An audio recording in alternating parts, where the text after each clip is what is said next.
So we're just putting the final touches on the stuff that we were working on, and then we're gonna head out. So exciting. We're only 3 days later than we wanted to be, so not too bad.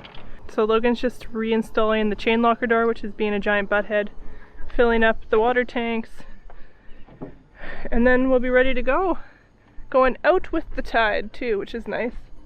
The wind is blowing the complete wrong direction currently, but not very much, so we should be okay. And it's shaping up to be a pretty nice day out, so we're stoked. We're stoked to get off the dock and get to explore somewhere new again. We decided we were done with the normal life and set out to turn our lives into an adventure. This is our story. The good, the bad, and the crazy. Join us as we sail, explore, and share our mistakes along the way. Welcome to the Wayward Life. Where you going away to? Despite having lived on a sailboat for 2 years, leaving the dock this time felt like it was finally the beginning of the adventure we had been waiting for. I had been dreaming of anchoring in the beautiful fjord of Finalyson Arm since we decided to take up sailing, and knowing that we were finally heading there felt like a dream come true.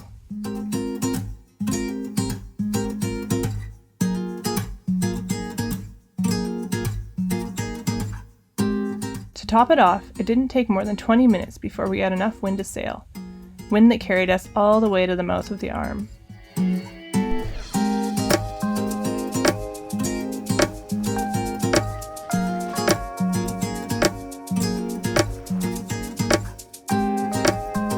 The wind direction wasn't always favorable, and we ended up tacking a lot, but it was consistent and always enough to keep us moving.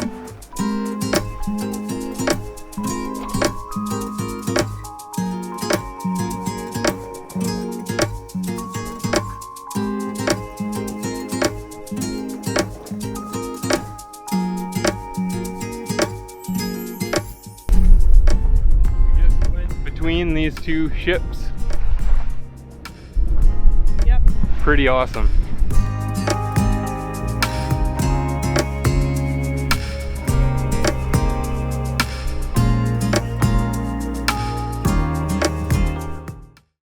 So we've been sailing pretty much since we left Cowichan Bay, which was like 2 hours ago. This is like one of the longest points of sail we've had ourselves ever. We tacked a lot, but we haven't had to put the motor on. Yeah. A lot of radioactivity. Very consistent today. It has been. Well, not the direction, but The wind. The wind strength has been very consistent today. We've gone from, well, 10 to 15, and then we were gusting 20 for a short bit of time, but.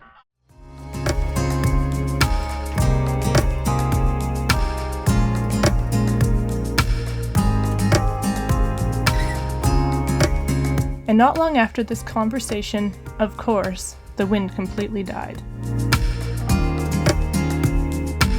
However, as soon as we reached the mouth of Finalyson Arm, we were greeted with 15 knots of wind with gusts up to 25 knots. So we put up our main with 2 reefs in it and pulled out part of the jib so we could make the most of the last wind of the day. We tacked back and forth up the first bend in the fjord, falling off the wind bit when we were hit with a big gust.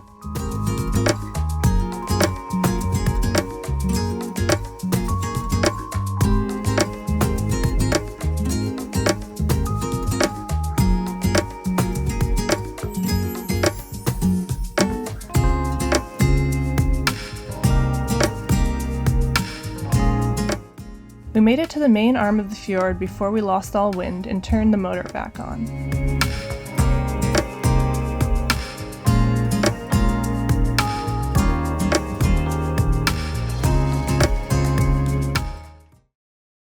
We made it to Goldstream! The end of Finalyson Arm, or Finlayson. I pronounce it apparently how I want to pronounce it, and everybody else pronounces it Finalyson, so... Finalyson Arm. Fight me on it. We had to fight katabatic winds all the way up the strait. We got... What time did we get to the end there? The end? Like the Saanich Inlet, the point where we got to where the katabatic winds started. What time do you think that was? Probably about... 3:30? Yeah, probably 3:30. Yeah, so we fought the winds for 2 hours coming up here. We tacked back and forth and back and forth and back and forth. I don't know, there was like no wind, but then the gusts were like... Yeah, at the end there. 30 plus. Yeah, so you'd be sitting still and you're like losing steerage and the head sail's starting to flap all over the place, and then all of a sudden you get hit with a gust from like a random direction that you couldn't have seen coming. Yeah, the gusts were coming from a completely different direction than the wind. It was a very good learning experience, I think.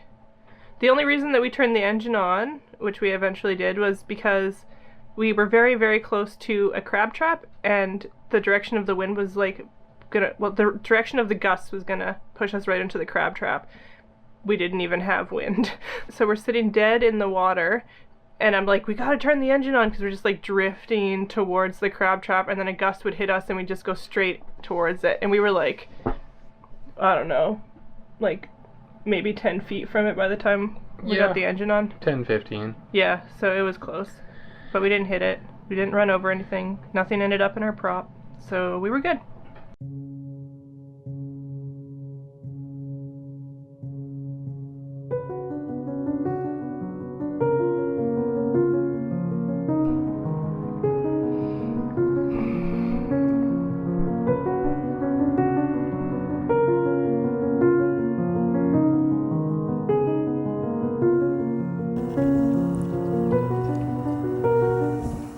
Day one on Anchorage. We couldn't help ourselves.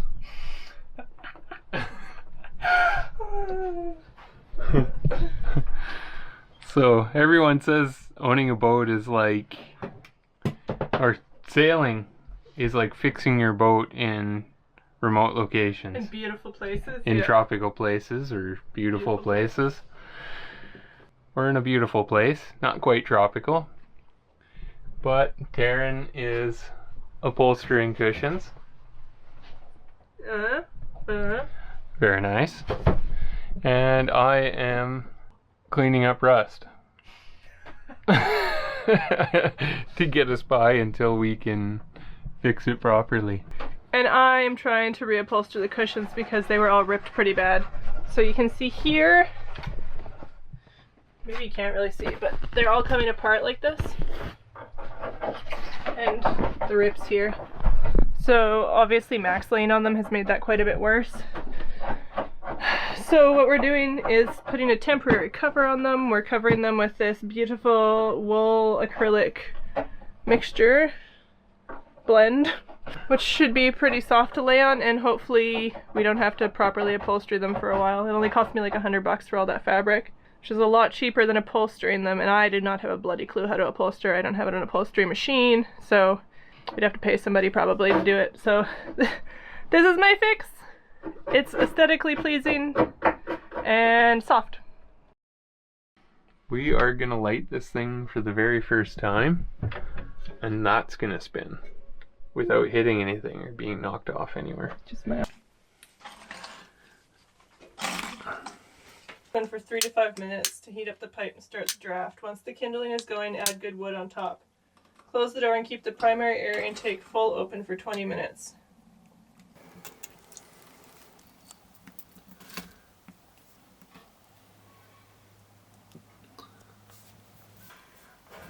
Yeah, there it goes. We have spent an insane amount of money to make sure that we can have this on the boat legally. And to make it safe. Right. But how nice is that? Having the wood fire, like just the smell of it. It's incredible.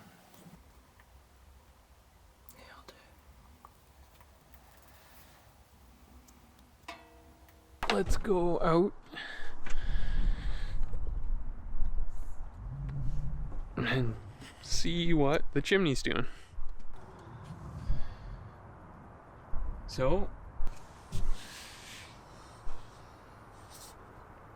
So far it's warm enough, or not hot enough I can't touch it. Pipe is warm. Like the littlest bit of smoke. Very little smoke coming out of it. And it's pretty perfect. Whew, it's cold out here. is nice. Yeah, that is really nice. Because holy cow, is it cold outside. Is it? Yeah. What's happening? What's going on? Do you smell the wood stove? Do you like it? Do you like the wood stove? Yeah. It's almost too dark to even see my face in here right now, but this is so cool.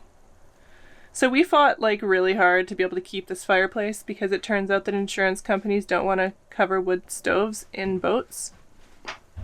Which to me makes zero sense because if you know how to run a wood stove, it's way safer than dealing with diesel or propane. Like on Blue Peter, I overheated our diesel stove and thought I was going to burn the whole boat down.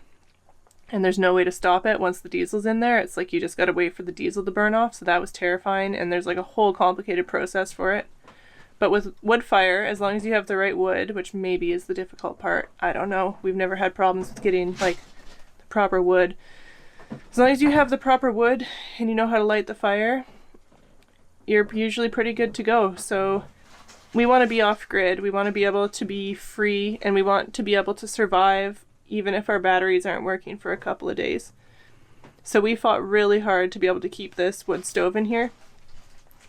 We spent, 2 weeks trying to get boat insurance that would let us insure this thing, and we were told by every insurance company that we contacted pretty much that no underwriters would cover wood stoves anymore, and it was really hard to get insurance. Even, like, Amanda had it insured, obviously, because she's the one who put it in, the previous owner, and even that company wouldn't insure us because they said that they didn't have any history with us. But we ended up getting insurance through a different company. Either way, we are super happy that we were actually able to get it insured because we really, really want wood fire, obviously. The other thing about wood fire is that it dries things out so much better than diesel or propane or electric heat. Like, there's just... it takes the moisture out of the air in a way that those other types of heat don't. I don't know why, but that's just the way that it is. We've had wood stoves in our homes, well, like Logan his entire life, me on and off my entire life as well. So we've got lots of experience with wood heat. Like our last home that we sold, that one, it was pretty much only wood heat that we had in that house. So we were running our wood stove like constantly. And on a boat, having heat that dries out of space instead of adding more moisture is like a pretty big thing. Like, it's the heaters in the V-berth, so the V-berth is the area of the boat that gets the least amount of airflow, I'd say, and also has the most amount of condensation because we're in here like 6 to 10 hours a day sleeping. So because of that, we create a bunch of condensation. So having wood heat, which is again a dry heat, is going to be extremely helpful in the V-berth here because it should dry out some of that condensation, stop mold, stop potential rot issues. That fan got going super quick. You want to go inside? You want to go to bed? Okay.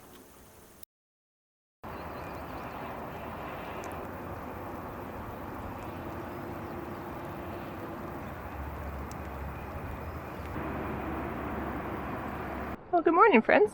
So we are on, day number 2.5 in Finalyson Arm. So yesterday was this beautiful sunny day. We got a bunch of work done actually, like reupholstered cushions. Logan started working on one of the door boxes.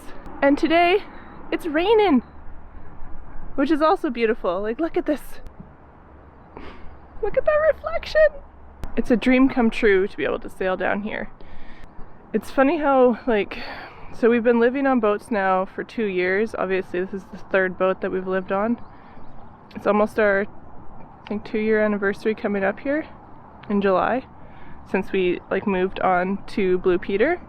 And obviously, if you've been watching our videos in that time, you know that we haven't actually done that much exploring and that much sailing, despite living on boats for 2 years. So when we bought Blue Peter, we expected that we would probably spend that first summer fixing stuff or just getting our life figured out, I guess. But then when we bought Nordic, we were so excited that we thought we had a boat that was all ready to go and we were going to spend the summer exploring. And we didn't get out of the boatyard for the whole summer. So this is the first year that we've actually been able to go out exploring, and it's not even June yet. It's only the beginning of May. It's May 2nd today. And look where we are.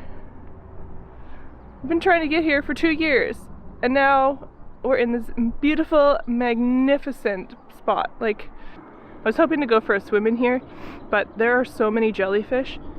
There's 2 kinds of jellyfish that you can see in the water here. The first one are like those little moon jellies that you've seen in lots of our videos, and then the other ones are the fried egg jellies, which I think we saw them when we were when we were with Marty and May in Desolation Sound. We saw like really big ones, and there's baby ones here, but they're still like about this big around, and their tentacles are like this long, and they do sting. So I don't know if they're just kind of like in the middle of the inlet here. If we go over to shore, it might be a less chance of me getting stung, so we'll see. But that's why I haven't been in the water yet. Also, today is probably not the best day for swimming because it's cold. The only bummer is there's the highway right there, and you can definitely hear it, but that is a small price to pay for being in a place that is this gorgeous. Like, how lucky are we? It's just insane. Literally living the dream. And this is kind of the moment that made me realize that we are actually doing it. We're actually living our dream right now, which is badass and super exciting. And I'm super proud of us for pushing through all the crap we had to push through in the last year and a half, especially, to get to this point.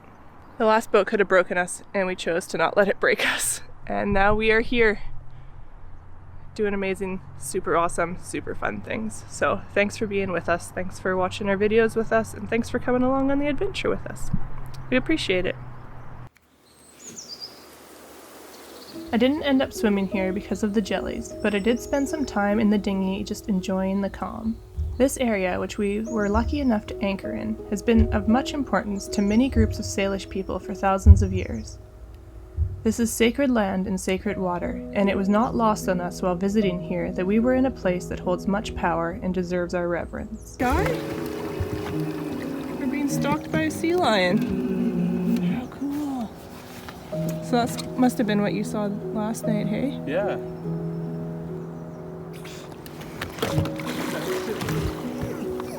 I know it's a sea lion. I know. Hey. Oh, hi, Guy. Hi. He doesn't really care about us. Yeah, it's just a little sea lion. It's a baby one.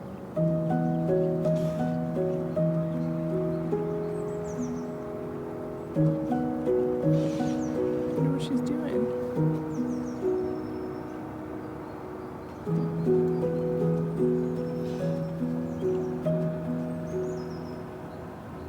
Thank you so much for watching, liking, subscribing, and commenting. We love to interact with you and get to know our community better. Next week, we continue exploring this beautiful part of the world before starting our trek north to the Broughton Archipelago.